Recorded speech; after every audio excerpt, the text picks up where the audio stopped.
بسم اللہ الرحمن الرحیم. ولولا، اور اگر نہ ہوتا، فضل اللہ اللہ کا، علیکم تم پر، ورحمتہ اور رحمت اس کی، فی الدنیا دنیا میں، والآخرۃ اور آخرت میں، لمسکم یقیناً پہنچ جاتا تمہیں، فیما اس میں سے جو، افضتم پڑ گئے تھے تم، فیہ جس میں، عذاب عذاب، عظیم بہت بڑا.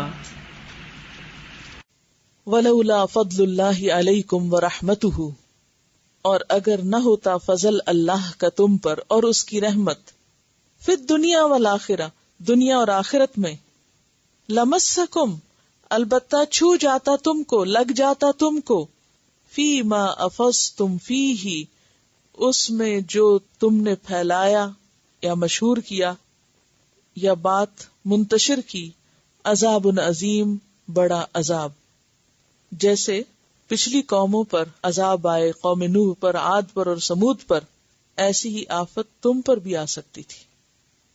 یہ اللہ کا فضل ہوا ہے کہ اس نے تمہیں ایک بڑی مصیبت سے بچا لیا ہے.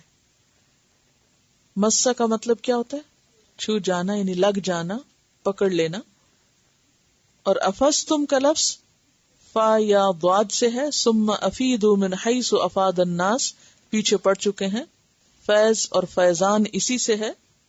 اور افاظ فی الحدیث کا معنی ہوتا ہے بات سے بات نکالتے ہوئے آدمی کہیں سے کہیں جا پہنچے، بات کا بتنگڑ بنانا.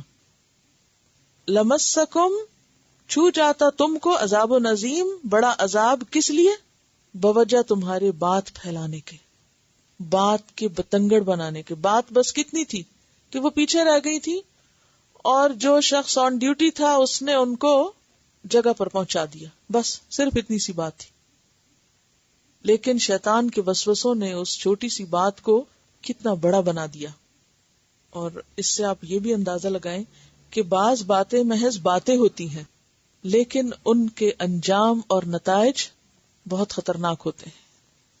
اور خاص طور پر کسی کے اوپر جھوٹا الزام لگانے کی بات.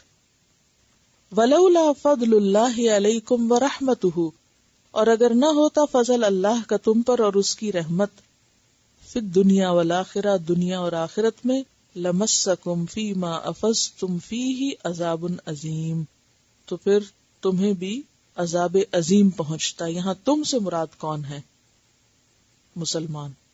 یعنی یہ الزام اللہ کے نزدیک اتنا بڑا جرم تھا، اللہ کو اس قدر غضبناک کرنے والی بات تھی کہ اس کے نتیجے میں سب کی پکڑ ہو جاتی. کیوں؟ قصور تو 2-3 لوگوں کا تھا، سب کی کیوں پکڑ ہوتی؟ یعنی کہ غلطی 3 لوگوں کی اور پکڑ سب کی. وائے؟ اگر کسی معاشرے میں کوئی برائی کرتا ہے اور پھر اس کو کوئی روکنے والا نہیں ہوتا اور لوگ اس سے غافل ہو جاتے ہیں تو اس کی بعض اوقات خرابی یہاں تک پہنچتی کہ پورے کا پورا معاشرہ لپیٹ میں آ جاتا ہے. اسی لیے کہا گیا کہ تم ضرور نیکی کا حکم دو گے اور برائی سے روکو گے، ورنہ کیا ہوگا؟ ایسا وقت آئے گا کہ تم دعائیں کرو گے اور تمہاری دعائیں قبول نہیں ہوں گی. اور پھر یہ ہے کہ اگر عذاب آتا ہے تو پھر آٹے کے ساتھ گھن بھی پستا ہے. آپ کو یاد ہوگا کہ بنی اسرائیل میں سے جن لوگوں نے مچھلیاں پکڑی تھیں ان کی شامت تو آئی، لیکن جنہوں نے روکا نہیں تھا وہ بھی پکڑے گئے. واتقوا فتنة لا تصيبن الذين ظلموا منكم خاصة، بچو اس فتنے سے جس کا وبال صرف ظالموں پہ نہیں پڑے گا بلکہ اس سے متاثر باقی لوگ بھی ہوتے ہیں. گھر میں اگر ایک بچہ آگ لگائے تو کیا صرف بچے کو ہی نقصان ہوتا ہے؟ پورا گھر متاثر ہو سکتا ہے. تو بعض خرابیاں ایسی ہوتی ہیں کہ اگر ان کا سد باب نہ کیا جائے تو وہ پھیل کر جنگل کی آگ کی طرح وسیع پیمانے پر تباہی کا سبب بنتی ہیں.